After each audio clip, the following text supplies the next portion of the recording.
she's going to win it by 2.5. She's a beauty. Bob Nixon found out the sound of music is alive with protest and passion.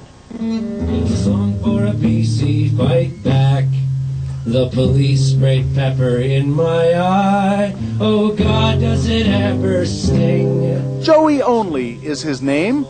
Protest is his game. The poor violent cops hate your worker, calls me up and they cut me off the welfare. He's a kind of anarchist stompin' Tom Connors, and when it comes to the BC election, he knows who he hates. The government is bloody corrupt and the laws are made to protect them. My own personal feelings towards Gordon Campbell and the psychotic look I see in his eye. If only as a musical voice in the wilderness, this election he's got plenty of company. In the next practice studio, the band Betty Kracker has its own anti-liberal song. Social class warfare! Build a higher fence. Everything's changing so fast. Then there's this liberal lampoon from mischievous balladeer Pete Campbell, no relation to the Premier. Because everybody's got something to sell.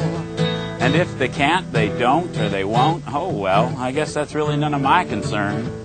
Down on your longboards, out in the street. And even punk music legend Joe Keithley can't resist. He's no liberal fan either. Here to sell BC and anything else that moves.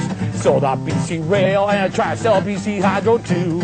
In fact, 19 BC bands have contributed songs to an anti-Campbell CD due out in early May. An outpouring of musical activism unprecedented in BC elections. Build a higher fence. The lower end of the socioeconomic scale is definitely having a tougher time. Seems to be a lot of gratuitous kind of, cutting of things like talking books, money for talking books, and bus passes for seniors. Anybody but Campbell. Why don't we run a dog? Now, you might think from all this that the BC Liberals only inspire performers who oppose them, but that's not true. There is at least one Liberal supporter who regularly writes songs in praise of the Campbell government. This is why she's so badly needed by Campbell. He's Baba Brinkman, a rapper, a scholar, and the son of Liberal cabinet minister Joyce Murray. Solid advances in social spending in the midst of economic expansion.